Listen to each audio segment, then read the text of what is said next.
Well, hello everybody. Welcome to another live stream by podcast. And today I'm joined by Dr. James Audlin. And today we're going to be discussing the synoptic problem, mark, secret mark, and Q, and basically what James's views are on the synoptic problem and how he understands secret mark in relation to solving the synoptic problem. So it's good to have you back on the show, James.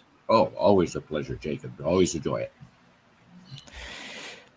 So let's do a recap. Can you tell the audience exactly what is secret mark for those that are unfamiliar with it or haven't seen your prior shows on here? Sure, pleasure. Okay, the secret gospel of Mark, you could give it two definitions. The first definition is that it is the third and last version of the Gospel of Mark, the second one being the canonical version. And my other definition is it is the innocent victim of a great deal of controversy. I can expand on that if you wish. Yes. Okay. Yeah. The secret gospel of Mark. Excuse me. I'm fighting bronchitis here, so I apologize right now for my no problem. voice. Excuse me. The secret gospel of Mark. We do not have a complete text. The only certain passages we have are two passages, one short, one long, from the part of the Gospel of Mark that tells the story of Lazarus. And I hear you saying, wait a minute, but the story of Lazarus is told only in the Gospel of John. Yes, and that's what makes it so interesting, and I'll probably be getting into that later. So these two passages were found along with a good deal of very helpful and informative commentary on the origins of the Gospel of Mark, all three of those versions that I mentioned just a moment ago, in a letter written by Clement of Alexandria to a student of his, trying to clarify some matters as to exactly what the Gospel of Mark says in certain passages.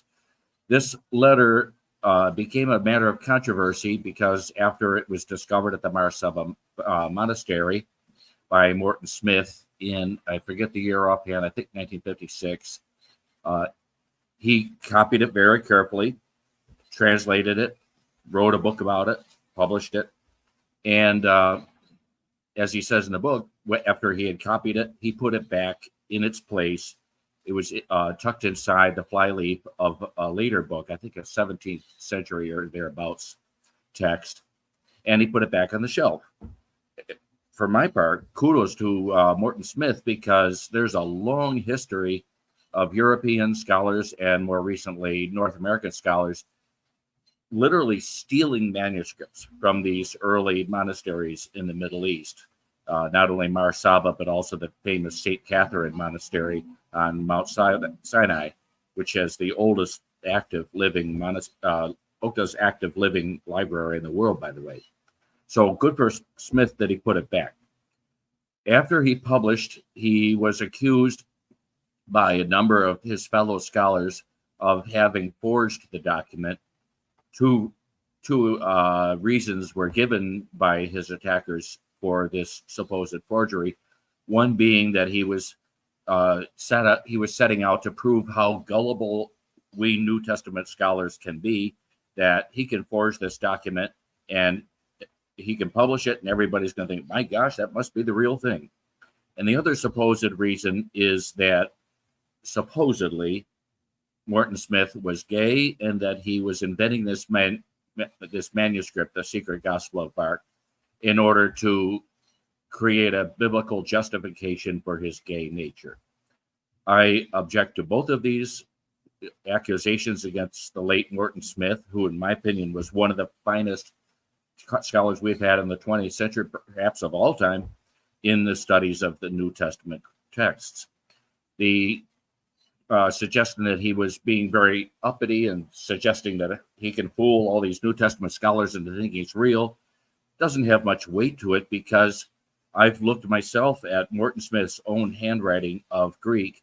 It's terrible. He could not have forged this document any way, shape, or form.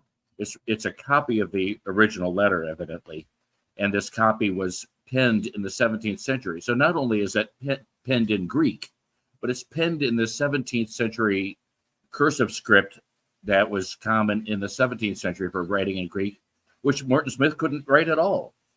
So I can't see much weight to that suggestion. As to the second suggestion, it's been pointed out by Stefan, blanking on his name. Well, it'll come to me, but it's been pointed Stefan out. Huller. I'm sorry? Stefan Huller. Thank you, Stefan Huller. I appreciate it. Stefan Huller happened to interview the daughter of the woman whom Morton Smith was actually dating at the time that he discovered this manuscript and published his translation and comments about it. And the daughter assured Stefan Huller up, down, and sideways that Morton Smith wasn't gay. Not a problem with being gay. I'm not saying that. But I do have a problem with people accusing people of being gay as if there's something wrong with it, and then accusing them further of using that as a way of attacking them for their work, upon their work. So both of these matters I dismiss. And while, as I said, we don't have any complete text of the Secret Gospel of Mark, this third and final version of the Gospel of Mark we're all familiar with, nevertheless, I'm reasonably solidly convinced that it did exist at one time. And I further think that there are other texts that we have, which, while not identified as such, the Secret Gospel of Mark as a title was only put on this version of Mark by Morton Smith himself. So we're not going to dig up anything in the sands of Egypt that has a title page saying, this is the Secret Gospel of Mark. It won't be there. But there are other texts, I think, portions of Q, which I'll be getting to, I presume, later on, portions of some other non-canonical Gospels, such as the Egerton Gospel, and also early versions of the canonical Gospels, such as the Gospel of the Egyptians, the Gospel of the Hebrews, which is closely intertwined with the origins of the Gospel of Matthew. All of these texts, I think, provide us some helpful passages that are close to, if not identical to, portions of the Secret Gospel of Mark. So I think, and I might even do it someday, I think it's possible to create a hypothetical version of something like the Secret Gospel of Mark, as was done, for example, with the Gospel of Marcion, for example. That's been patched together from passages in early Christian writers. So hopefully that will suffice as at least a brief introduction to what the Secret Gospel is. Yeah, I think it does. Now, can you expand on the Egerton Gospel, the Gospel of the Egyptians, Hebrews, and also Papias, and how they all connect? Yeah. How they all connect is hypothetical, of course. So ask pre-scholars, you'll probably get 5 opinions. But my view is that Matthew was written, as far as I can tell, by a diaspora Jew, that is to say, part of the Jewish faith, an individual in the Jewish faith who lived away from the Holy Land, lived somewhere else, probably somewhere in the somewhere in the Roman Empire, outside of Israel, outside of the Holy Land. And he wrote this gospel, no doubt, in Aramaic or Hebrew. At the time, the languages were considered to be, by contemporaries, to be the same language. So it amounts pretty much to the same thing.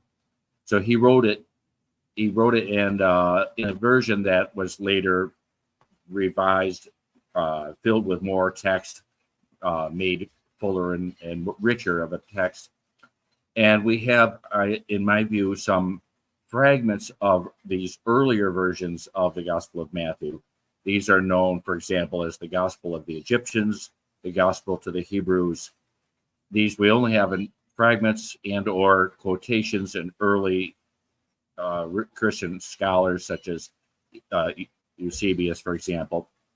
And again, from these, we can get some sense of an earlier original text of the Gospel of Matthew. Also throwing into this mix is a fascinating text. It's referred to generally as the Shem Tov Matthew. Shem Tov was a rabbi in memory serves around the 10th or 11th century. I'm going on memory, so don't quote me.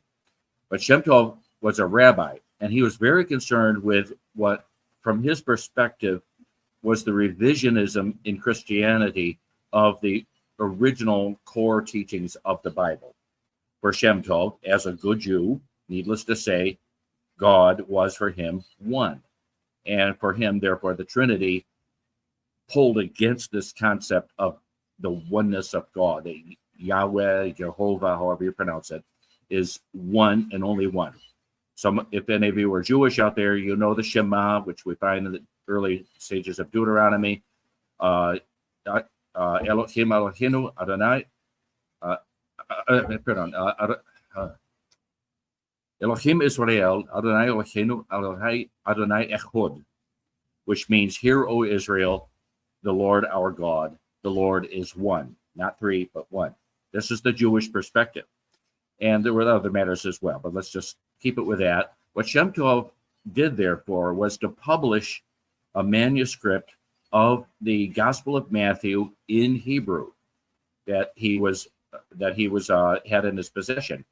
He published that, and in his introduction, he says, "I'm providing this to my fellow Jews so that they have some prima facie evidence that they can present to thoughtful, intelligent Christians who are open-minded enough to enter into dialogue with rabbis or Jewish faithful on this matter, i.e. the Trinity and so on, that you, my fellow Jews, can use in this way to precipitate healthy conversation with Christians."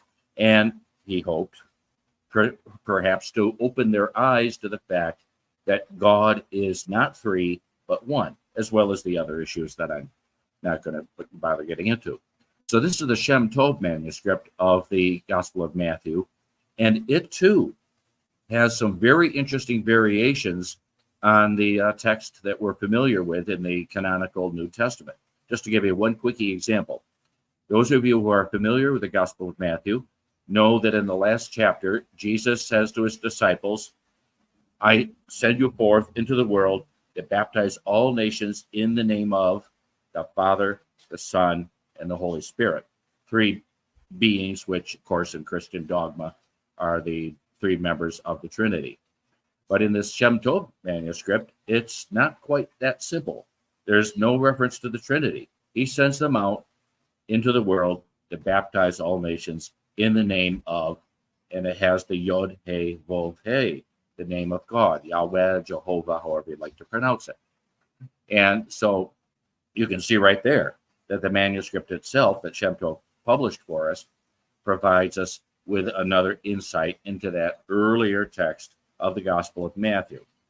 What happened, of course, Jacob, is that over time, as the dogmas that now we consider to be almost objective fact were being developed and being codified.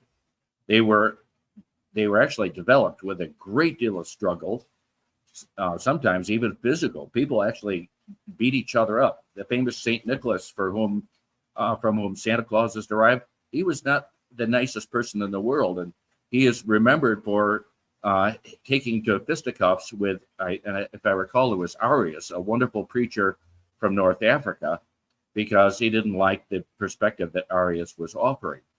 Arius and Athanasius got into a few tangles. So the dogmas that we take for granted today, such as the incarnation of Jesus, that Jesus is God incarnate, the Trinity, various other matters, the eternal existence of Jesus, the perpetual virginity of Mary, that she was virgin before his birth, virgin after his birth, and that there's no father involved, et cetera, et cetera, et cetera.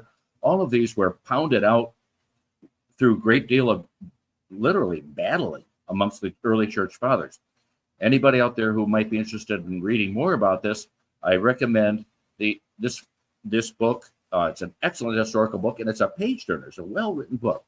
It's called The Closing of the Western Mind, and the author's name is Freeman. If you find that, I think you'll find it quite not only interesting to read, but extremely informative about the history of the Christian faith. So from all of these changes over time to develop these dogmas forced people in later centuries then to go back into these texts of the original Gospels, the original 4 canonical Gospels, and if they could do so, at least subtly, manipulate the texts by means of excisions and interpolations. Those are nice, fancy scholar words for taking some stuff out that they didn't like and sticking other stuff in that wasn't original, but they did like, and putting them out with those changes. So a great deal of my work, Jacob, as I think you remember, is especially with the Gospel of John, which is my specialty, trying to reverse some of these later changes, and as much as we can, getting back to something approximately like the Ur text, the original text of the Gospel, so far as is possible. And what I'm saying about Matthew is, and the same thing applies to Mark, which is our main topic, is that, again, we have some fragments, we have clues here and there that help us to get at least a sense of the earlier versions of Matthew. You mentioned Papias. He's a wonderful source. Papias was the student, the number one student along with Polycarp of John the Evangelist, John the Disciple, John the Presbyter. He's called all of those. And Papias, or Papias to pronounce it correctly, who lived in the city of Hierapolis in what is now Western Turkey in Anatolia. He wrote an excellent, as far as we can tell, an excellent book that goes over every last verifiable statement that Jesus ever made, discusses it in detail, where it came from, what it means. And Papias, or Papias, as the student of Jesus himself, very close to the original source, his book must have been an amazing resource of material. Unfortunately, this book in 5 volumes is, as an entire book, lost. Sorry to say. If I could go back to a time machine, I would want to pick up a copy or at least talk with the man himself. But we do have a number of fragments of it. There are, for example, a group of fragments called the Anti-Marcionite Prologues, which are discussions of the origination of the 4 canonical Gospels. And as I read the Greek, in some cases I have to kind of back read the Greek from some horribly bad translations into Latin. Your pet cat could do a better translation into Latin, to be honest, and get a sense of the text itself. I'm convinced, as I think a number of other scholars are, that these anti-Marcionite prologues, as well as other materials that are sort of floating in space, are actually passages from Papias's humongous 5-volume book on the sayings of Jesus. So that's another incredibly important source that I take very seriously. I'm a little hesitant about taking, for example, Eusebius seriously. Eusebius, who's called the father of Christian history, all bow down. And yet I find Eusebius very self-serving. He clearly twists his evidence, makes things up even, in order to support his pre-designed conclusion that he wants to get to. So even though he quotes Papias, I am very careful with people like Eusebius.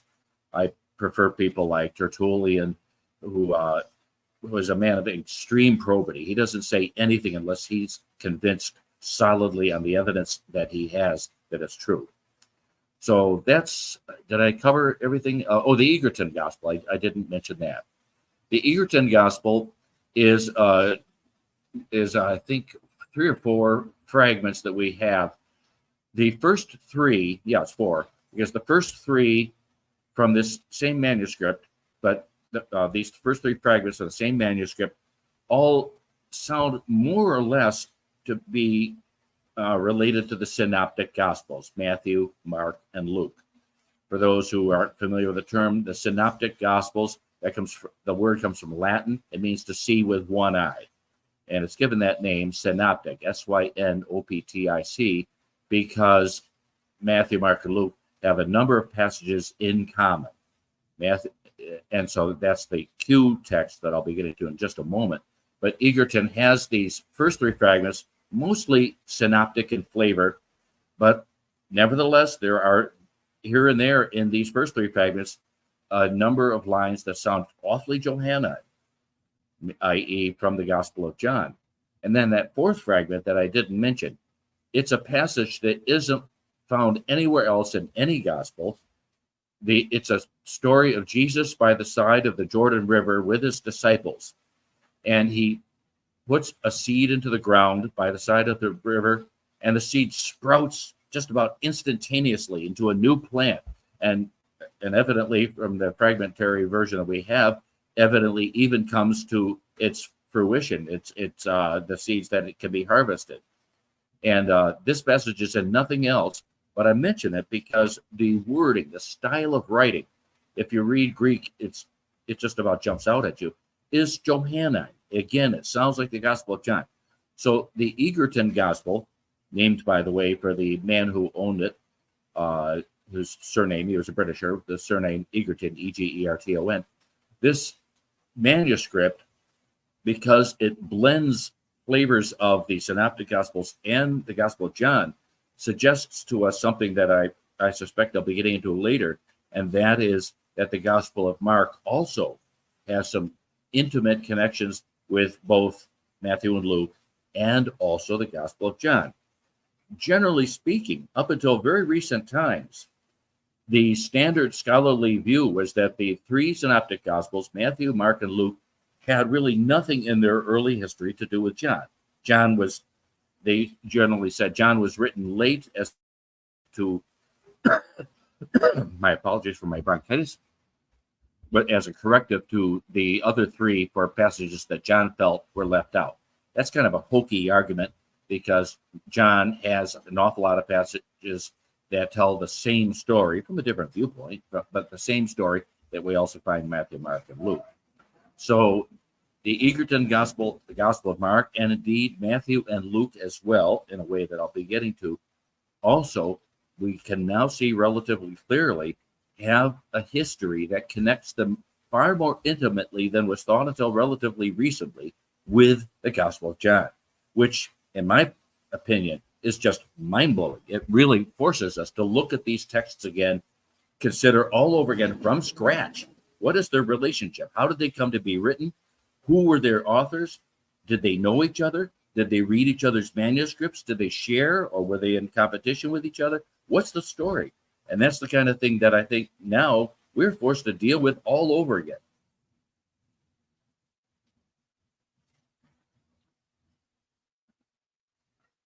Can you tell us why you think Secret Mark is earlier than the other Gospels, and how does it help us understand the relationship between John and the others? I'm going to have to back up just a little bit in order to make myself clear. That letter written by Clement of Alexandria that I mentioned earlier, the one found by Morton Smith, and by the way, I left out when a group of other scholars went to the Marsaba monastery. There it was, right where Morton Smith said he left it. They took quality pictures of it, and then they went on their merry way and they published those high quality photographs, and that you would think would solve it. But then other scholars went back, and the book with the manuscript of Clement's letter in it was missing. I think because of all the controversy that was developed over time, that Morton Smith supposedly forged it to show how smarter he was than everybody else, or that he was gay or whatever.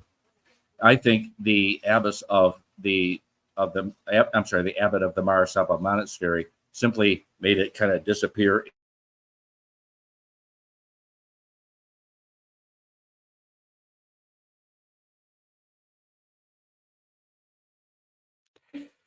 James, can you hear me?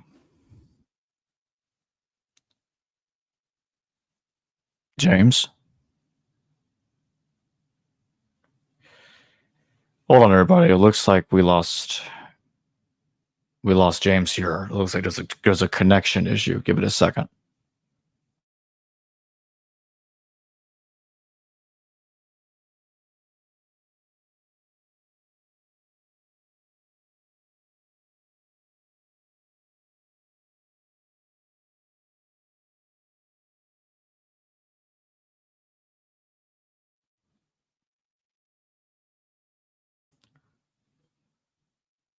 Hold on, everyone. Hold on.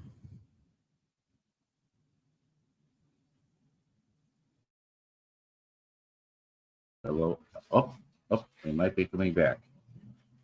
I was just about to get my phone. Uh, Okay.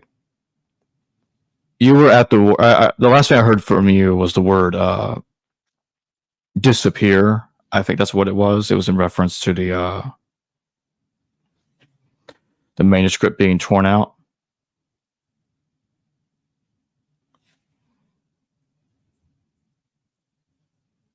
Oh, looks like we lost him again.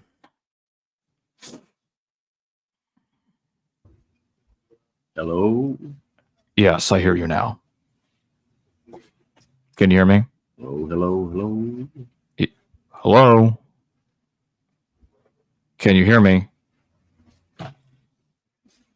Jacob's still struggling up the ladder.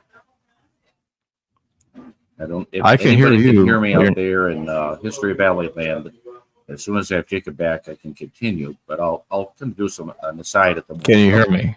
We have it here. There we are. We got you. Well, I was already here, but you weren't hearing me. But I could hear you. Yeah, it's strange because I was connected. My internet was just fine, but your face disappeared. Sounds like we had the same experience. Yeah, I had that happen to me on my end with you, so it was reversed there. Yeah. Okay, yeah. you were at the word disappear, I think, and you were just talking about the manuscript. You were at the word disappear in regards to manuscript. Yeah, I was just doing an aside saying how I suspect that the abbot of the Mar Saba monastery, embarrassed by all of this ugly controversy that was erupted for absolutely no reason in order to attack Morton Smith, was so embarrassing to him and to the monastery. I suspect that he put it at the bottom underneath a lot of papers in the bottom drawer of his desk. And I hope someday it resurfaces, but we do have the photographs. So getting back to your question, Jacob, you're still there? Yes, I am. Oh, okay. Okay. Getting back to your question then, I have to back up just a little bit and do a lick and a polish for the first two versions of the Gospel of Mark, because that'll help us with dating the third. John Mark, in my view, is the author. John Mark is mentioned, for those who are interested, in the Acts of the Apostles 12:12 as the son of Mary, no doubt, Mary Magdalene.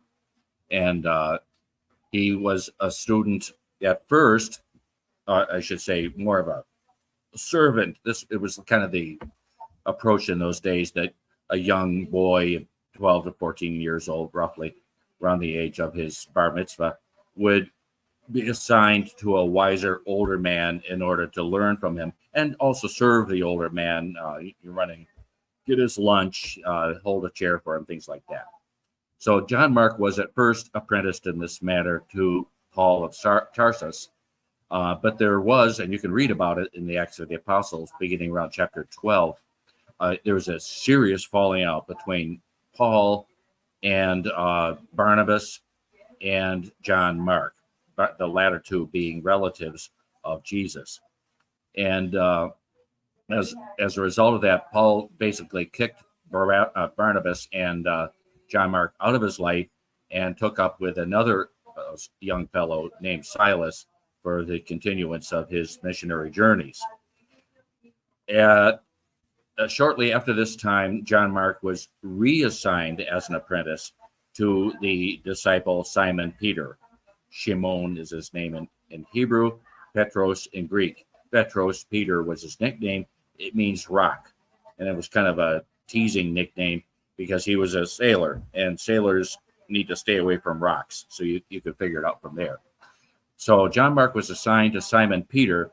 His job was mainly, while Simon Peter was teaching, preaching in Rome, the capital of the empire, John Mark followed him around. And Simon Peter, he would sit with folks and he'd say, well, I remember the day that Jesus did this and that. And another time he answered, I remember Jesus saying such and so. So John Mark would be quickly, where's my hand? There it is. He would be quickly writing these memories, these oral memories of Simon Peter down as like a scribe, as a secretary. So they would be saved, and Simon Peter wouldn't have to dredge through his mind again to find them again. They would all be there nicely on paper. So that was the first job. So the first stage of the Gospel of Mark, before the canonical version that we have, was developed around this time. John Mark put together these oral memories of Simon Peter into kind of a first draft, you could say, of the Gospel of Mark. This would have been done before Simon Peter was killed. Obviously, that's your terminus ad quem. He was executed in about the year 64. So that puts this first version definitely well before that. But we have to squeeze in the second version. So I'm going to say between 64 and 68. 68 is the terminus ad quem for the next version of the Gospel of Mark, the version that we have in the New Testament. As I said, 64 is when Simon Peter was killed, and 68 is when John Mark himself was killed, according to the Coptic Orthodox Church, who they just keep incredibly meticulous records. So the Coptic Orthodox Church is my source for saying that John Mark was killed in 68 in the city of Alexandria, where lived, if you remember, Clement of Alexandria, who knew John Mark personally. And so between 64 and 68, John Mark inherited as his scribe, as his assistant, as his secretary, not only the oral recollections that Simon Peter had offered, which John Mark wrote down, but also some written texts that Simon Peter had written down, such as a Gospel of Peter, a non-canonical gospel, which we have portions of, largely the crucifixion and the resurrection, which I think then John Mark, in this second version, developed into a new text of his Gospel of Mark, now much fuller, much richer, as a result of the drawing in of this further material written by Simon Peter. But then after Simon Peter was executed, he was now assigned, as far as I can tell, this I have less fulsome information, but it looks this way for reasons that are obvious, that John Mark was now assigned as an acolyte to John the Presbyter, John the evangelist, John the scholar who lived in Ephesus. And this then, between 64 and 68, would have put John Mark before the original drafts of the Gospel of John in Aramaic. And because, as I say, the bona fide passages that we have from the secret Gospel of Mark, the third edition, which is where I'm going, that are in that letter that Morton Smith found at Mar Saba, sound so Johannine. First of all, the story is Johannine. It's the story of the resuscitation of Lazarus. But also the terminology, the wording, so much of it is so Johannine in its style that this leads me to conclude that John Mark had access to the original drafts of the Aramaic text of the Gospel of John, which, just in case you're wondering, later on, after that manuscript had been transposed to a far city for safekeeping, the city of Sinope now in north central Turkey, and it had been returned something like 25 years later. John, by this time, was in his 90s. He was in very poor shape physically. So it fell to Papias, the gentleman I had mentioned with the big, huge 5-volume text that I'd love to get my hands on, and perhaps Polycarp as well, to take these Aramaic drafts of the Gospel of John, translate them into Greek, and draw the drafts all together. The drafts each were like a separate episode, like the Gospel, the story of the miracle at Cana, the story of the storm at sea, and so on and so forth. Draw them together into a complete narrative in Greek rather than Aramaic. So John Mark, I believe, had access to these Aramaic drafts. John Mark's language was Aramaic. And so now with these further materials, he now took it upon himself to develop the third and last version of the Gospel of Mark, which, of course, he would have had to complete before the year 68 when he was killed. Now, according to Clement of Alexandria, who, as I mentioned, knew John Mark well personally, Clement says in his letter that this text was so deep, so profound, that it was not open for general public publication. It was not to be read by everybody and their uncle, but rather it was to be kept reserved for only the scholarly students, the highest level students, those who really excelled in understanding the teachings of Jesus, for them to read and grasp. The reason for that, I believe, was because as is the case also in the Aramaic texts of John, as I reconstruct them, that a lot of it was material involving Jesus's words and actions, which could be taken the wrong way. Not unlike how Morton Smith was accused of exactly such strangeness in his presentation of the letter by Clement. So things tend to come around. So this is the third and final version of the Gospel of Mark. Would have to be written in the late 60s, no later than about 68 or perhaps 69, when John Mark very tragically was, for lack of a better word, lynched. He was tied to horses and dragged through the streets of Alexandria until he was dead, and then they further did continual desecrations to his dead body thereafter. Just horrible story. Unfortunately, it's not unique in those times. So that, Jacob, would be my introduction to how the secret gospel came to be written, when it came to be written, and who was the writer.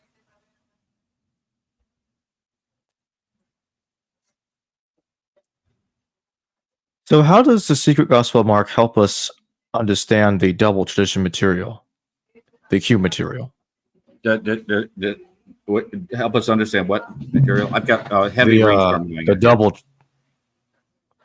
The double tradition material. Is my microphone sounding low to you on your end? No, and I hope mine isn't either, because I'm not only the bronchitis, but okay. I'm just making sure. Okay. Yeah, I hear you. No problem. I just have tinnitus, so sometimes it's a little tough for me. You'll find out when you're my age, young feller. No problem. The double material, did you say? The double tradition regarding Devil, secret Mark. DEVIL? No, double. Yeah, double tradition. Q material. Okay, I guess I'm not sure what double tradition you're talking about. I'm talking about the Q source.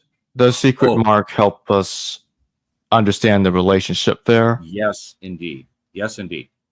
Folks will remember that a little while ago, I talked about the three synoptic gospels in the order we have them in the New Testament: Matthew, Mark, and Luke. The overall consensus, there are exceptions amongst the scholars, but the overall consensus is that of these three, Mark, as we have it, and that would be, in my view, the second version of Mark, is the oldest of the three, and that Matthew and Luke were written sometime later. The tide seems to be shifting to dating these three Gospels earlier than had been the case before. The quote-unquote classical view from the 19th century into the 20th century was that Matthew and Luke were written sometime between about the year 90 and the year 110, shall we say. But now Jonathan Bernier, for example, has written an absolutely terrific book. It's always close to my hand. I love it. His title is something like Redating the Books of the New Testament. I highly recommend it. Really well done book. And Jonathan, like other scholars, now are reassessing those dates, and they're moving the dates of Matthew, Mark, and Luke earlier. But still, for Jonathan, as well as others, the majority opinion is that Mark is older. Now, with that out of the way, when we look at Matthew, Mark, and Luke, any reader, any of you out there, whether or not you read Greek or Hebrew or Aramaic, anything, you can still see, even in English, that there are passages in Matthew, Mark, and Luke that are very similar, and the wording is very similar. But if you look closer yet, I recommend those of you who are really interested in this subject, get a copy of, any copy will do, of so-called the parallel gospels. That provides three columns. You'll have Matthew, Mark, and Luke. In those three columns, with the passages from each that are similar side by side, so you can compare the wording. This is a really handy tool. If you get one of those books and you look at it, what will strike you is that for the most part, passages in Mark that also appear in Matthew and or Luke, generally the wording, the text in Matthew and Luke is richer, it's fuller, it's expanded, it's like it's been revised.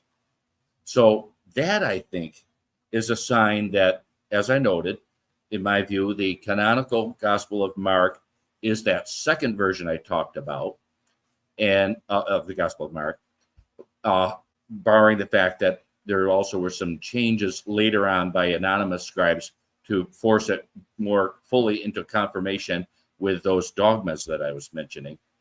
And that Matthew and Luke, the people who put those two Gospels together somewhat later in time than Mark, the canonical Mark, had access to the secret Gospel of Mark, that third version of Mark, with the fuller, richer texts, because they had been enriched by material from the Gospel of John in its draft state, and they used these in putting together their Gospels, Matthew and Luke.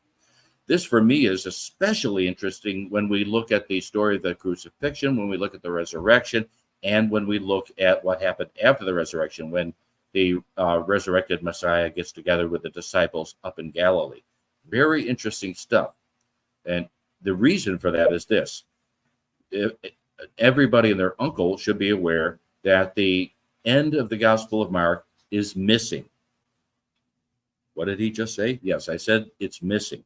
If you look at the Gospel of Mark in your standard version of the New Testament, you'll see that Mark ends with the women who are going to the tomb to embalm the body of Jesus, get there, and there's no body. An angel says, he's not here, he's risen. And they are scared witless by this angel telling them this, that they just take to their heels and run and panic. And it actually goes so far as to say they didn't tell anybody about what they saw. And that's it. There's no Jesus resurrected. It doesn't appear to anybody in the Gospel of Mark. It ends with the women running away. Oh, boy. So what happened there? Now, given the fact that this is, in my view, the second version of the Gospel of Mark, and that there was a third version later, the one Morton Smith called the secret Gospel of Mark, that tells us he must have finished the second version. I mean, nobody's going to go off and do a third version of their gospel without finishing the second one. That just stands to reason, it seems to me. So that tells me that somebody took out the final passages of the Gospel of Mark, leaving it truncated as we have it today. And a number of scholars fall down in the queue to say pretty much what I just said. Now, that brings me back to Matthew and Luke. As I mentioned, it's a lot more. One of the most interesting aspects of this matter is that Matthew and Luke have passages in the crucifixion, the resurrection, and the post-resurrection appearances of the Messiah that sound very Markan, and I suggest that they were still using the Gospel of Mark as a resource, as they had been doing all along in their Gospels, Matthew and Luke, and that now we are very fortunate to be reading in Matthew and Luke their borrowings from the third and final Gospel of Mark for these passages, especially in the resurrection at the tomb, what happened on Sunday morning at the tomb when Mary arrived and later the women arrived, and also the post-resurrection appearances of the Messiah, especially in Galilee. And so these are, in my view, extremely important. And they help us, Jacob, I think, to get, because they provide, again, an insight into the third version of the Gospel of Mark. And I don't think I explained Q quite fully enough, so I'm just going to backtrack a bit and do that. The source that's called Q, the letter Q, for those who wonder, that letter Q stands for the German word Quelle, which means source. So if you call it the Q source, you're basically calling it the source. And it could be redundantly redundant like that, if you wish. But Q, I believe, not necessarily entirely, but I believe largely, is the secret gospel of Mark, or perhaps a text in the middle that through which, like a bridge, the secret gospel of Mark passages passed on into Matthew and Luke.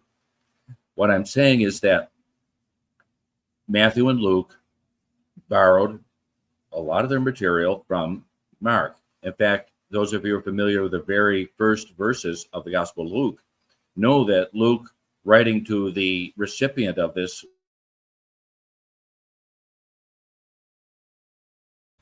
Theophilus, I read a whole bunches of different Gospels, and what I'm giving you here is my version, which puts together the best stuff from all of these different.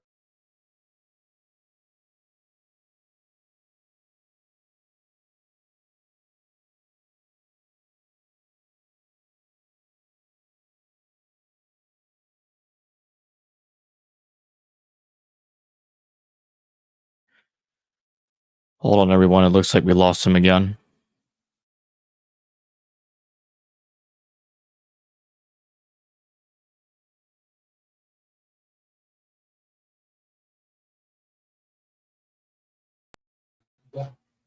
Huh?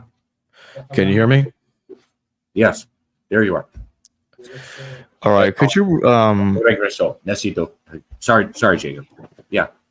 No problem. Could you repeat what you were saying for the last 15, 20 seconds? Do you remember what I said just before the cutoff? Roughly. You were talking about secret Mark in a sense being I think you were suggesting being the Q source instead of Q being a separate document. Yeah, Q. What I'm suggesting is Q, not necessarily everything we call Q, but I think a large chunk of Q, Quelle, which is the German word for source, the Q materials being those materials that we find in Matthew and Luke, which are very similar, even identical to passages in the Gospel of Mark, which means somebody copied from somebody. And no, it's not, nobody did anything naughty. Nobody copied their homework, the other guy's homework. Nobody copied the test answers in class. This was done because these people knew each other.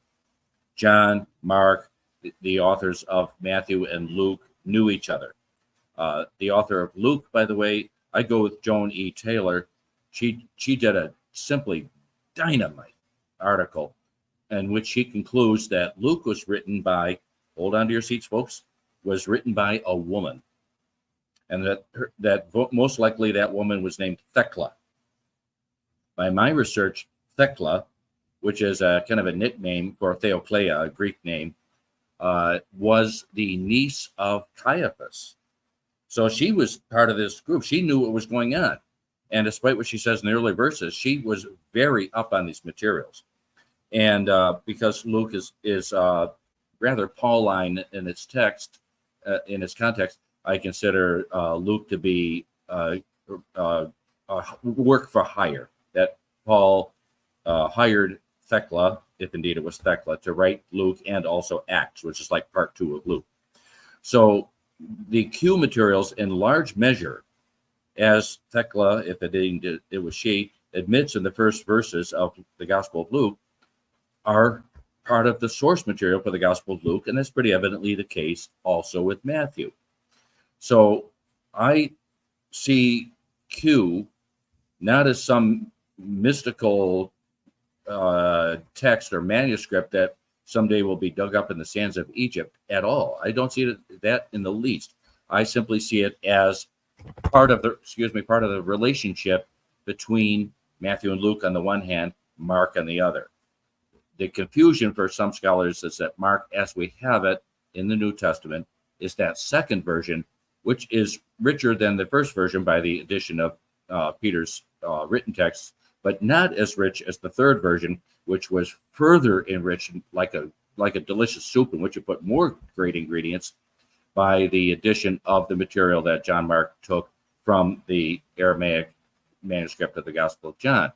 So that's why Matthew and Luke have so much Markan material, but it sounds so much like Mark.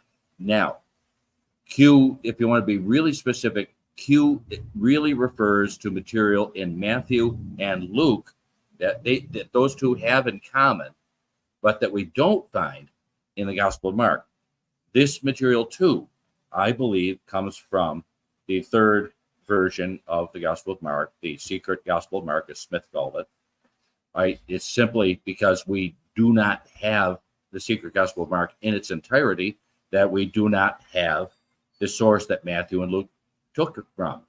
But so I believe that, yes, there's material in Matthew and Luke that is identical to material in Mark, and that's from the secret gospel because it's fuller and richer.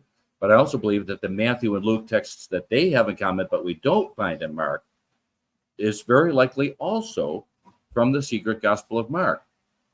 And that is a very fascinating thought because, for example, we know for a fact, thanks to Clement of Alexandria, that the secret Gospel of Mark had the passage about Lazarus. So Matthew and Luke could have, they chose not to, and I think the reason is because they knew it was in the Gospel of John, but they could have included in their Gospels the story of Lazarus resurrected from the tomb. It's perfectly possible, at least in my view, because that's Q. The usual definition of Q is the Matthew and Luke material that they have in common, and Mark doesn't. But I am including the Matthew Mark material that they have in common, but also we find an earlier, rougher version in the Gospel of Mark.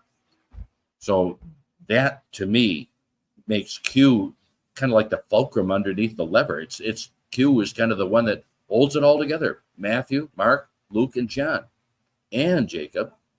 Other Gospels that are not in the New Testament, perfectly kosher. There's nothing wrong with them whatsoever. I mentioned the Egerton Gospel. I could also go into some detail on the Gospel of Thomas, which is very early. The Gospel of Philip, which is essentially not so much a gospel as it is a profound commentary on the Gospel of John. I could discuss the Gospel of Mary in this context, which that are extremely Johannine. All of these then become part of a lovely, beautiful, if complex, machine, you could say, with gears and belts connecting it all into this beautiful machine that created for us this wonderful panoply of different Gospels. Now, why all these different Gospels? Why not just one Gospel? We don't need all those other Gospels, do we? Well, here's the thing. What Jesus was for those who knew him well, what he taught for those who knew him well, and what he did for those who knew him well was, unlike what it says in the book of Ecclesiastes, Kohelet, was indeed something new under the sun. Ecclesiastes, or Kohelet in Hebrew, has the famous line, "There's nothing new under the sun." History repeats itself. We have one crooked politician after the other, one war after the other, one earthquake after the other, or in the case of the United States right now, one hurricane after the other. And unlike that, what we have here is in Jesus, his teachings, his unforgettable deeds, his way of life, his way of loving. All of this was something totally new. So, given the newness of it, it's like you arrived on a planet in a distant galaxy that nobody's ever landed on before. And not only is the planet so incredibly strange that your eyes are looking around, but you can't make anything make sense because this planet is so different. But then you have beings coming to you that are not at all like human beings, and yet they're obviously communicating with you. For those of you who might have read C.S. Lewis's brilliant novel, Out of the Silent Planet, he does this very well with the planet Mars. The Ransom, the main character, lands on the planet Mars, and at first Ransom can't make his senses adjust to being on a new planet. That's what it was like for the disciples of Jesus. It was just too much to take in. They couldn't make sense of it. It wasn't like just any old soothsayer, any old wise guy sitting up at the top of the mountain and saying, "Well, I'll say something profound to you since you've come up the mountain to hear from me." Jesus was way beyond all that. And in order to make sense of all that, my belief is that these apostles, these disciples of Jesus, his students, took it upon themselves, many of them, several of them, to try their own hand at writing their recollections as best they could, because they thought maybe together we might be able to give a better sense of what Jesus was for us. This is something known as the Platonic dialogue approach. These days, in the 21st century, like in the 20th century, especially in the West, Europe, and even more in the United States, the way is to compete.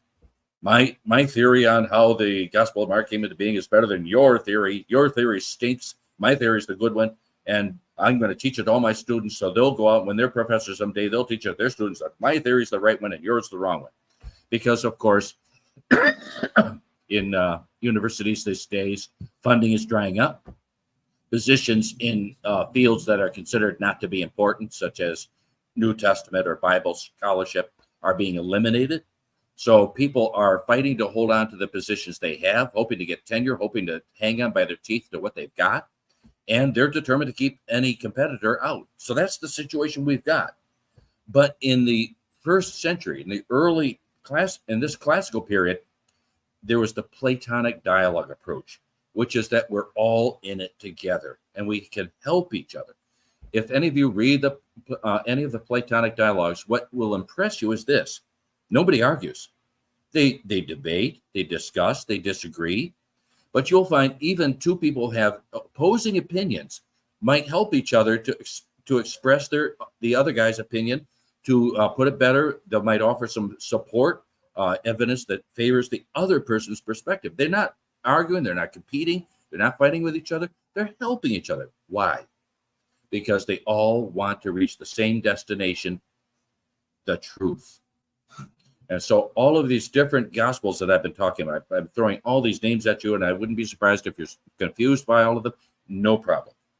All of them exist because, as I see it, they were friends. They all had this incredible experience that they could hardly put into words, and they struggled for finding some way of explaining just plain old ordinary Aramaic what they'd experienced, and it was a rough job. So they all set about writing gospels, not only the Matthew, Mark, Luke, and John you're all familiar with, but Thomas, Philip, Mary, Egerton, all of these different gospels were their efforts to try to find some way to put into words. And if one of them hit a good one, I found a really great way to explain what Jesus meant when he said such and so, or I think I got the angle on what Jesus was doing when he did such and so. They would share these insights with each other to help each other out in this Platonic dialogue method.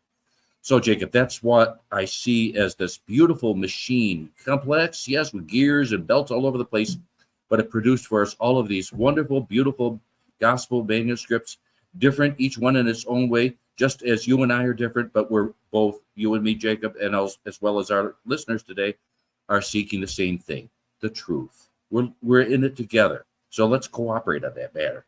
That, again, bugs me why people don't take Morton Smith for what he did, which was a great deal of service to our work.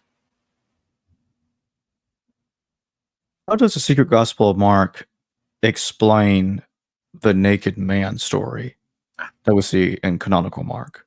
Yeah, this is the thing that is the supposed ammunition of those who attacked Morton Smith, saying that he made up the existence of the Secret Gospel of Mark, that it never existed. It was just a forgery on Smith's part because Smith was supposedly gay, and that he was supposedly inventing this gospel, supposedly to document with biblical texts that didn't exist until Smith supposedly invented them, that being gay is okay. Now, again, I don't want to worry anybody. Being gay is okay. It's not a problem. I'm not saying that. But it is a problem when people falsely accuse one of their fellow scholars, far against the Platonic dialogue approach, accuse one of their fellow scholars of making up, forging ancient text, passing it off as supposedly documenting their, supposedly defending their gay nature, especially when, as I said, Stephen Huller has shown us Martin Smith wasn't gay anyway. Now, what I'm getting at is this: the Secret Gospel of Mark, in that passage that Clement quotes in the letter that he wrote to his student, as I mentioned, it's the passage about the resurrection of Lazarus. And in that passage, the secret gospel of Mark says that the neoniskos, that's a Greek word that means the young person, the youth, you could say. Usually it refers to a male youth, but it can refer to a female. Greek in that time was a chauvinist. The way of usage in that language was chauvinist. Somebody was masculine unless it's specifically made clear through declensions or context that the person in question was female. So the general assumption is that this neoniskos, this youth, was of the male persuasion. And that it says, I can quote it directly. Just hang on a second, Josh, and I'll have it up on my screen. Here we go. Is this the one? Oh, no. Hang on. I just got to get the right page number. 2055. 2055. Let me get this volume of my own book and page 2055. There we go. And I have the wrong volume. Okay, so let's try the other volume. Everybody can get to stare at my balding head for a while. 2055.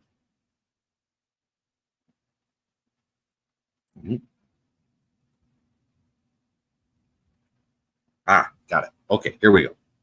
Okay, so we have, after Lazarus has been raised from the dead, we have in the gospel of in the secret gospel of John the following, and I'm using here Martin Smith's own translation, which I disagree with some of his elements of his translation, but let's stick with it.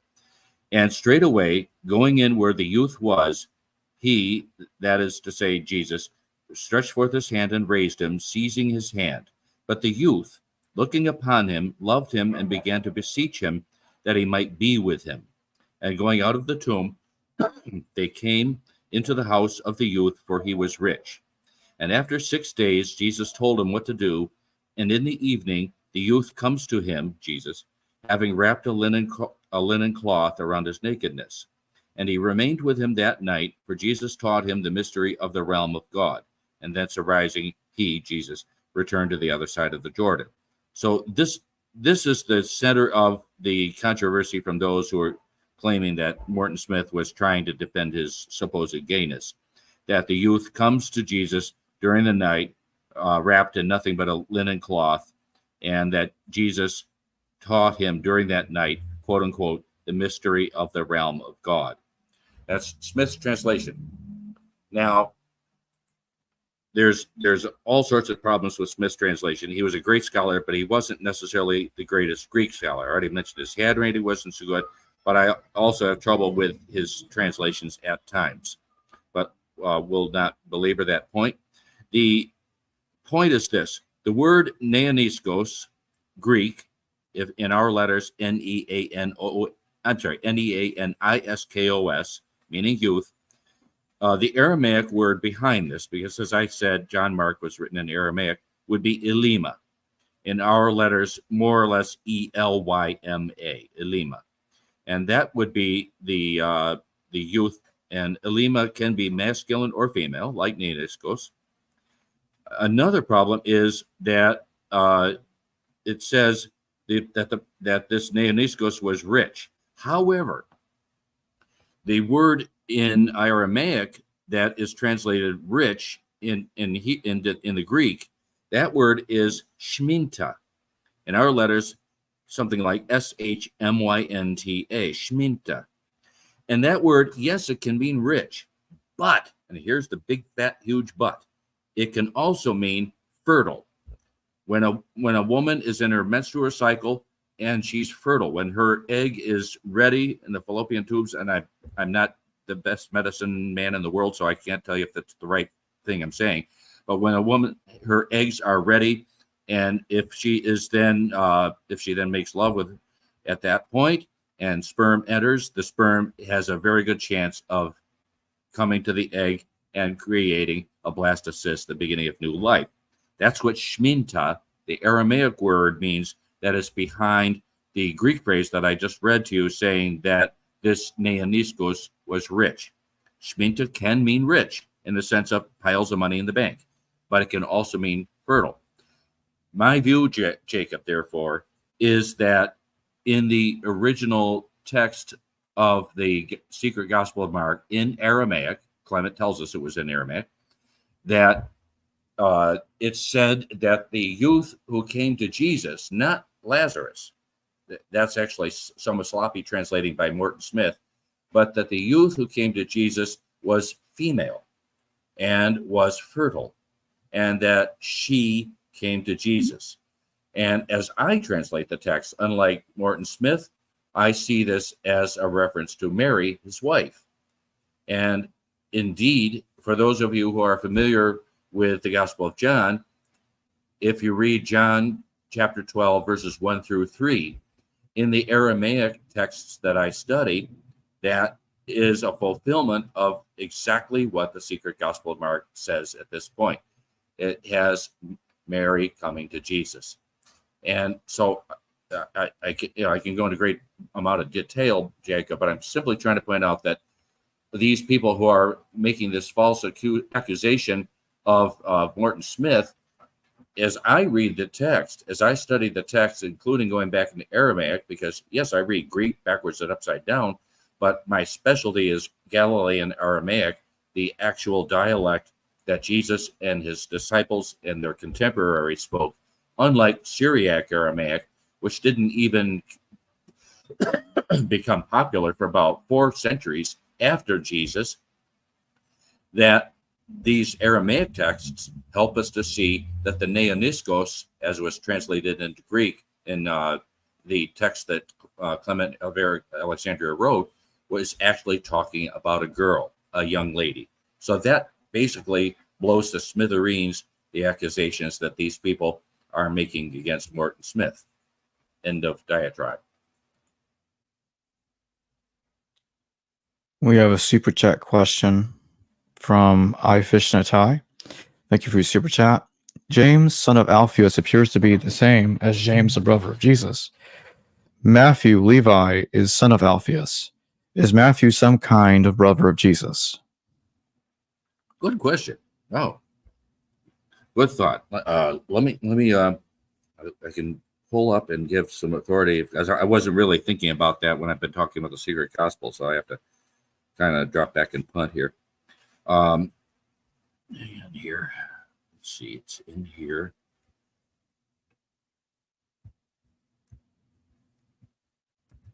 Whoops. Hang on.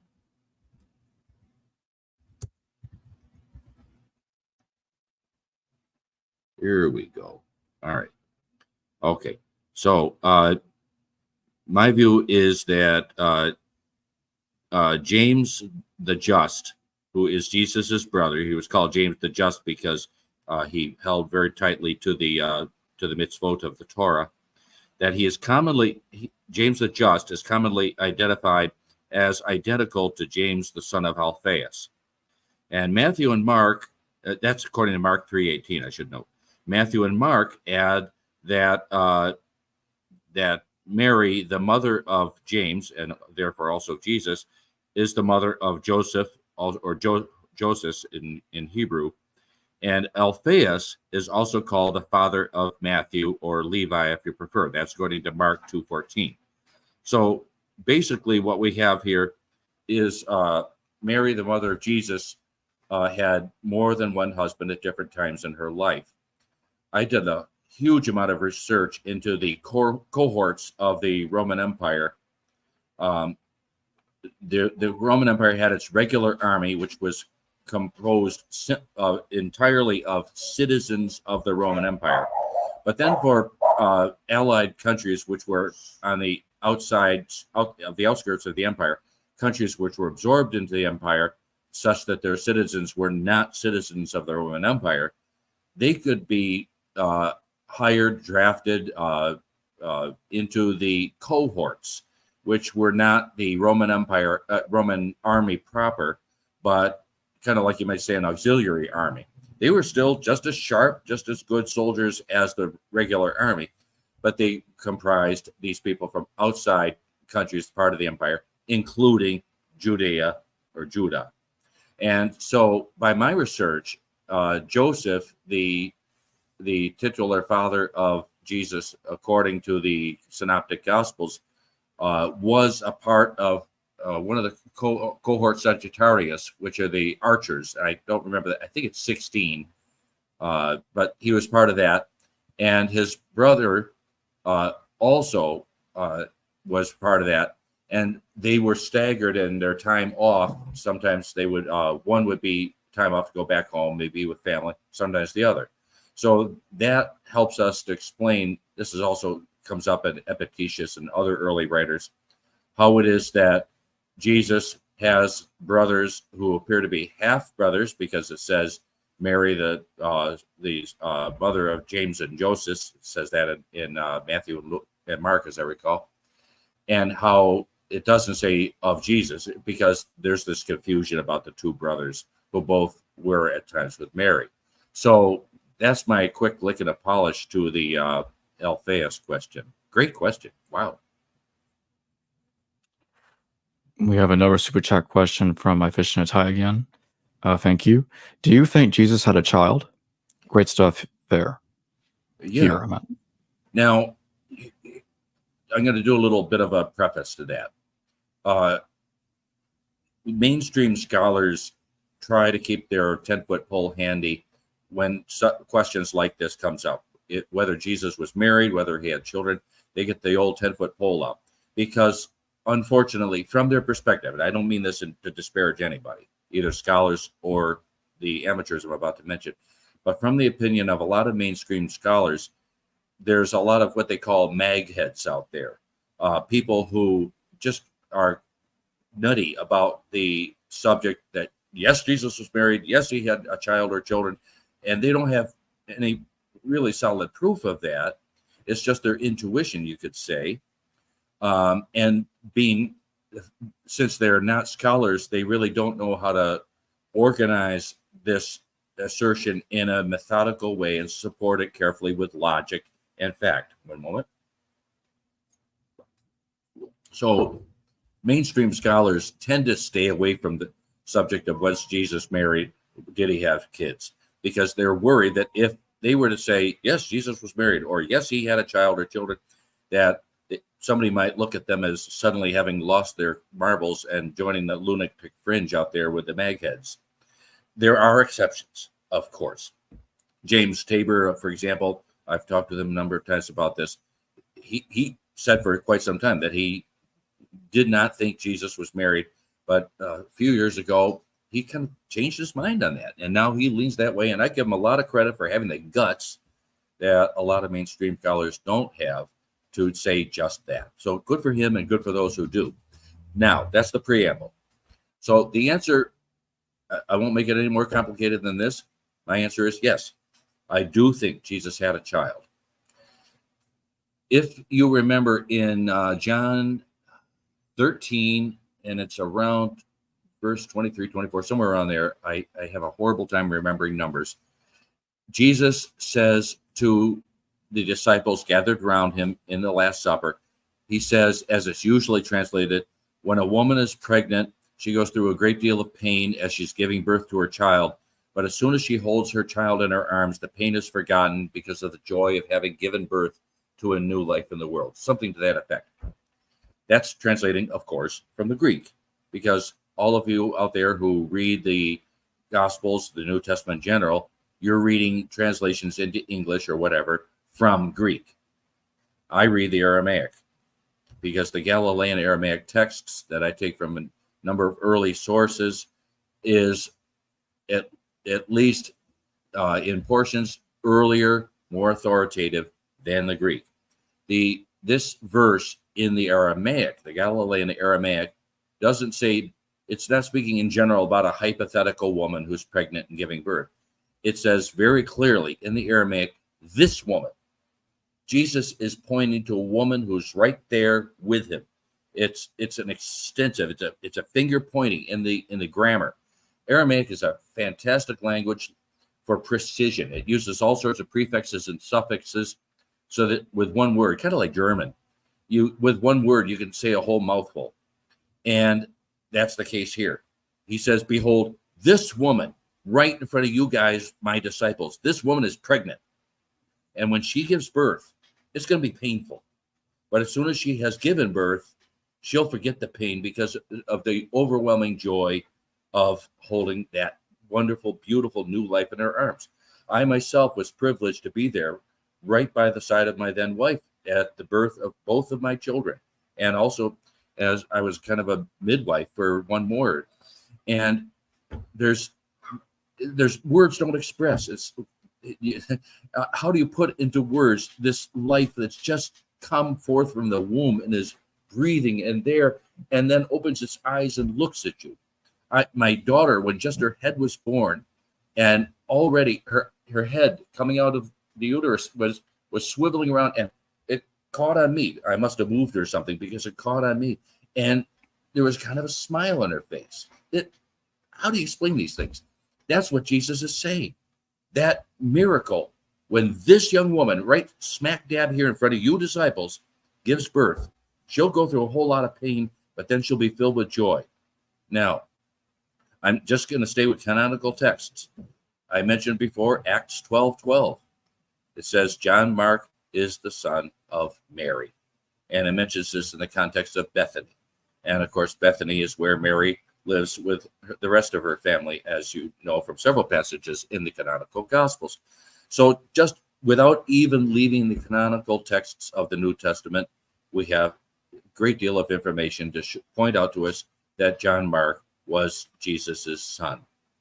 However, Jesus died, as well as I can put the story together, before John Mark was died. Jesus died in spring around the time of Passover, as I'm sure you all know. And what I gather from those Coptic texts that I mentioned are so accurate is that John Mark was born around November of the same year. So Mary was just in the early stages at that time, as they sat at the Last Supper and Jesus was saying this.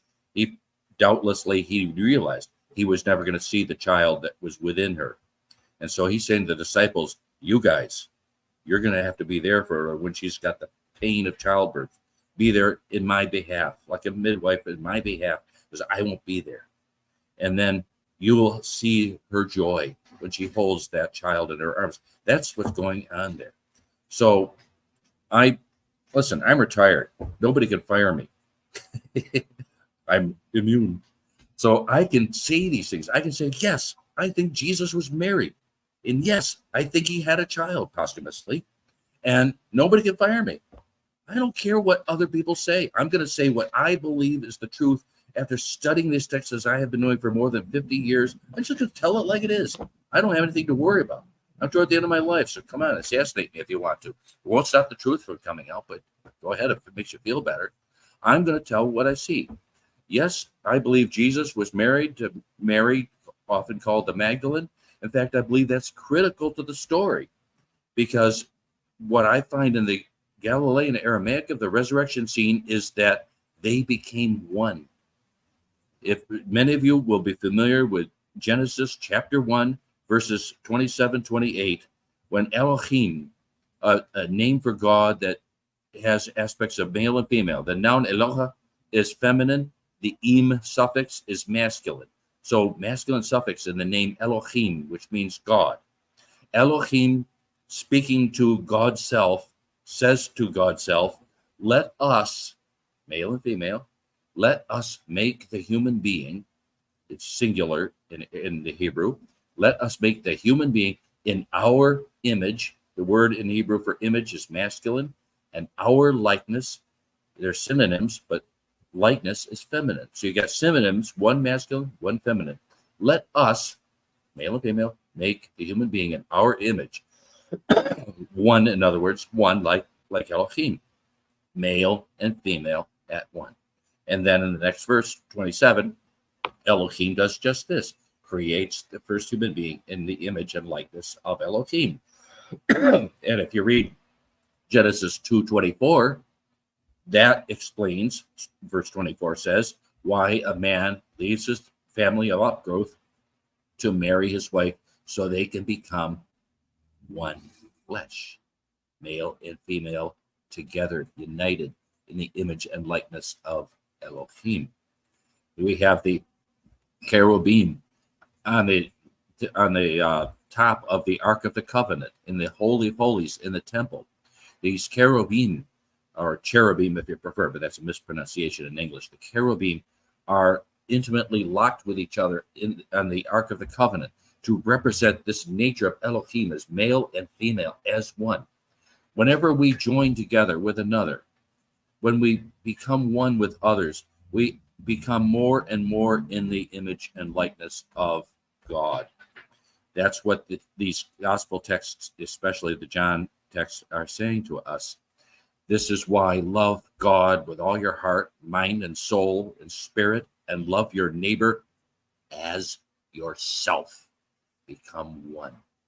Enough of this competition. What's going on right now in Israel and Gaza, and I'm not going to take sides because I don't take sides. I'm on the side of the innocent. I'm not on the sides of partisan governments. I'm on the side of those who are dying. I'm on the side of peace, shalom, salam. It's the same word in Arabic and Hebrew. I'm on the side of Elohim, Allah, Yahweh. That's the side I'm on. But what's happening right there is a sign of divisiveness and destruction. And everything Jesus says and demonstrates in his life, including his union with Mary at the resurrection, is to teach us about unity, about love, about becoming one. And that's what the story is all about. Okay, I'll stop preaching. Kind of like Charles Worth, who had on your program not long ago. He conceded, I'm just an old country preacher. Well, he is. And I'm an old country preacher too. See, sorry, Jacob, you got two of them now. No, it's no problem at all. I Fish and Ty, thank you for another super chat. You mentioned Dr. Tabor. What are your thoughts on the Talpiot tomb? There is a Jude, son of Jesus, in the Talpiot tomb. Yeah, it's a very interesting question. Jacob, I love your show because you get such great questions from your readers. I'm a text guy, from your viewers, and I really appreciate that. So thank you, I Fish and a Tie, for that excellent question too. I haven't fully made up my mind. I've studied Talpiot up, down, sideways, and James Tabor, and I respect this, he is gung-ho about it. He's fully convinced it's for real. I'm not so sure. I have trouble with the text that your viewer refers to, as well as others.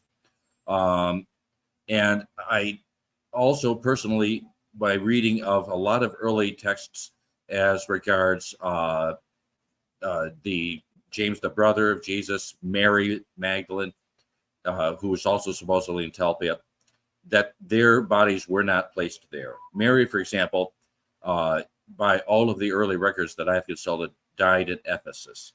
Mary, the mother of Jesus, died in Ephesus. John the Presbyter died in Ephesus. It's hypothetically possible that somebody brought their bodies back to Jerusalem and put them in the Talpiot tomb.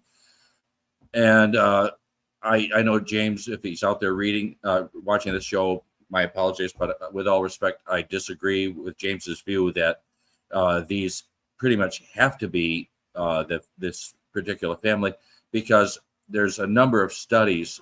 There's a great Jewish scholar, and I forget her name. I wish I could pull it up my head fast, but who did a study of how common certain Jewish names were at the time in the first century. And the names that we find in the Talpiot tomb are pretty common. So James may be right. I'm not in the least saying he's wrong, but my leaning is somewhat against it, but I'm not like 100%. I'm not saying James are wrong. I wouldn't go that far at all. I just tend to lean away from the conclusions he reaches. And that's with all respect to James. He's a great scholar. Fish and Ty says, this is amazing. Thank you, Jacob. Well, thank you for your Fish super and chats. Tie. I appreciate it. I always wanted one of those fish ties, and I never got one. Why was the secret gospel of Mark trimmed down into what became canonical Mark? And which versions of Mark did Matthew and Luke use? Okay, if folks remember the summary of the three versions of Mark that I went over earlier in this program, the secret gospel of Mark was written after what we have now is the canonical gospel of Mark. So it's not that the secret gospel of Mark was trimmed down to make the canonical gospel, but rather the canonical gospel, to use a word that doesn't really exist, was trimmed up, was added to make the secret gospel of Mark. And that, as I say, was the addition of all that Johannine material from the drafts that John the Presbyter had prepared for his Gospel of John. So it's quite the other way around. Secret Gospel of Mark wasn't trimmed down; it was rather bulked up by the protein, you could say, of the Gospel of John drafts. And I'm sorry, Jacob, what was the second question? Which versions of Mark did Matthew and Luke use? Yeah, as well as John. Yeah. Okay. No. Well, John didn't use any versions of Mark. He was going his own way pretty much. That again I covered earlier. The Gospels of Matthew and Luke use material from Mark, and you can kind of put it into two categories. There's material from Mark where we have stories or teachings of Jesus that are pretty much identical in Matthew, Mark, and Luke, except that the version of Mark is often simpler, more rough and raw, and you can tell that it was developed, refined, improved for inclusion in Matthew and Luke. And this material, that's in all three of those synoptic gospels, is part of what I consider to be Q. And I consider the material in Mark to be, of course, the second version of Mark, which is the canonical version of Mark. But the material in Matthew and Luke, which is richer, fuller, more refined, to have been taken from that third version of Mark, the secret gospel of Mark. And then the second part of Q material, as I referred to earlier, is material that we find in both Matthew and Luke that is pretty much identical. Some minor word differences, but basically it's the same wording. But we don't find it in the Gospel of Mark. That's material that was later added by John Mark to his third version, the secret Gospel of Mark, but never was in the second Gospel. So that's how it is that we have some Q material that's in all three synoptic Gospels, Matthew and Luke, taking from Mark. And then we have also some material that in Matthew and Mark, but not in the second version of Mark. It's only in the third version of Mark. So trying to summarize as briefly as I can an answer that I kind of gave more expansively earlier. We have another super chat from My Fish in a Tide. To be clear, Mary Magdalene is Mary of Bethany. Oh boy. That's another one. The general scholarly opinion, the majority, I think, right now, would tell you that they're not. That Mary of Bethany is another Mary. That Mary Magdalene is not the same Mary. They'll also generally separate out the unnamed woman who in Mark anoints Jesus's feet. We have eventually a whole bunch of different women, and this general run of scholars say they're not the same woman. My shtick is this. In the Gospel of John, which, as I've mentioned, is my specialty, Mary is Mary is Mary. To paraphrase Gertrude Stein, a rose is a rose is a rose. Mary is Mary is Mary. Mary of Bethany is never called that anywhere in any gospel. She's called Mary. What a shock. And Mary Magdalene, with two exceptions, which I believe were interpolated later, is always called in the Gospel of John Mary. She's not called Mary of anything. She's not called Mary Magdalene. She's called Mary. So we got Mary of Bethany is called Mary, and Mary Magdalene is called Mary. And I think that's right. She was Mary. That was the general consensus in the earliest times. Nobody that I'm aware of among the early Christian writers said that Mary of Bethany and Mary Magdalene were two different Marys. This is kind of a modern thing. And they're welcome to their opinion. We got room for everybody, but I disagree with respect. And I consider Mary to be Mary, both at Bethany and also Magdalene.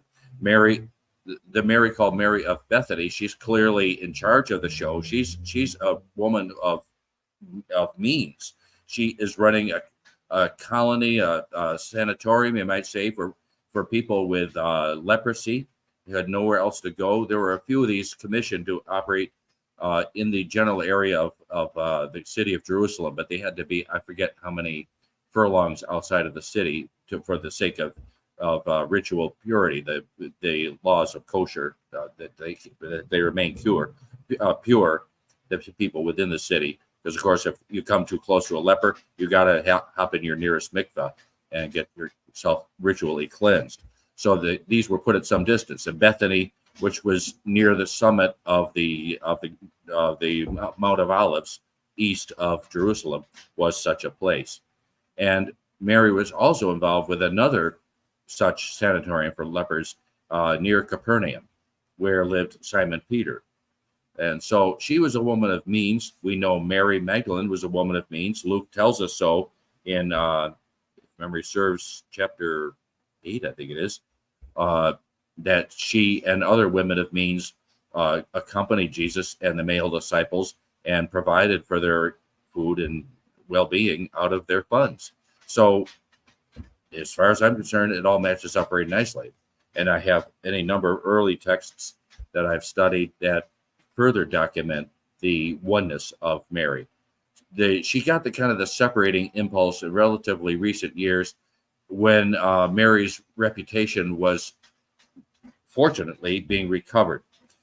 Pope Gregory the Great, Gregory the First, who was a pretty good scholar, to be honest, he wrote a long paper basically saying, yes, that Mary of Bethany and Mary Magdalene were the same Mary, but he went on to say that she is also the same with the unnamed prostitute in the Gospel of Luke, who comes to Jesus begging for his forgiveness. That woman is never given a name, but because she's mentioned, because this little story about Jesus forgiving her sins comes right after mention of Mary Magdalene, this Pope, Gregory the Great, Gregory the First, jumped to the conclusion that Mary was a prostitute. I've already told you very early in this program that Mary Magdalene, she is the great-granddaughter of no less than Rabbi Gamaliel I and the great-great-great-great-granddaughter of Hillel I, the two greatest rabbis in the exegetes in the history of Judaism. She is direct descendant of them. She's from one of the most illustrious families in Judea at the time. She was trained by Gamaliel himself, according to the Talmud. She was familiar with Greek, Hebrew, Aramaic, Latin. This woman was not a prostitute. She was up there. She was a genius. She was highly educated. She came from a good family, money, and to call her a prostitute, as Pope Gregory did, sorry, Pope, but I got to disagree with you on this one. She was quite the fine human being. But it was in recent times, as the Roman Catholic Church, to its credit, has restored the proper recognition of Mary Magdalene as a good person, not as a prostitute, that this whole shebang about separating her from Mary of Bethany became the vogue, and it's one that I resist. So that's my answer. So we got another super chat question. I fish and tie again, thank you. Is Lazarus per John the same person as Simon the leper in the Synoptics? Nope.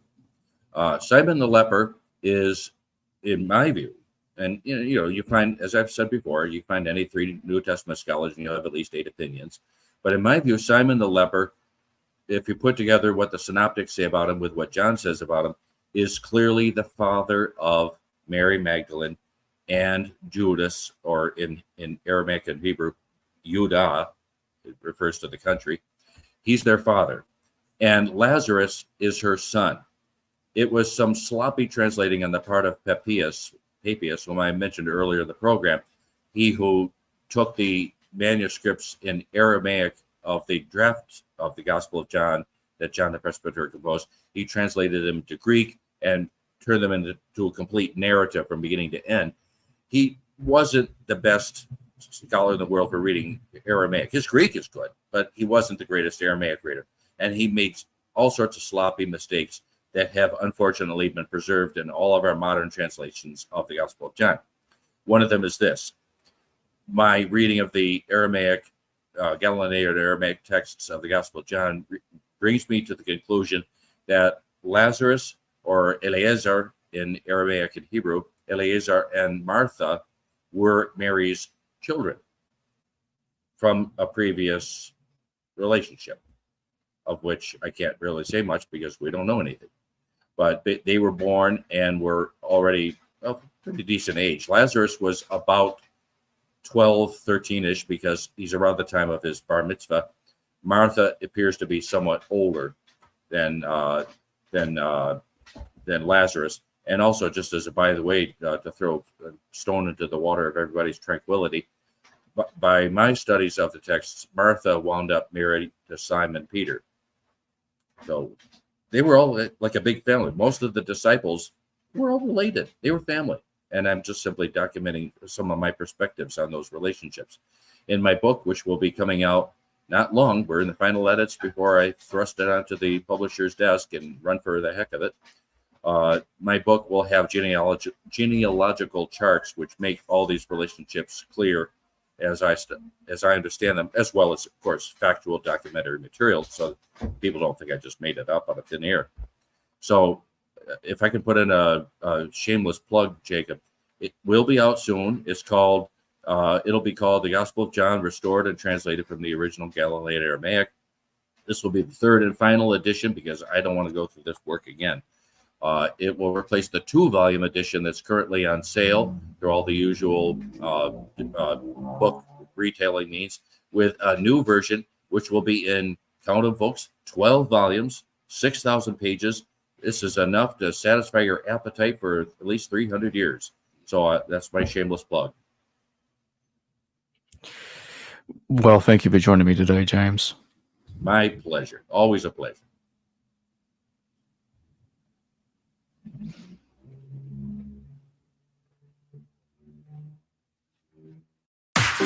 Hello viewers, thanks for watching this video from the History Valley YouTube channel. Please don't forget to subscribe and hit the notification bell. And if any of you wish to further support this channel, please consider checking out this channel's Patreon page and becoming a patron.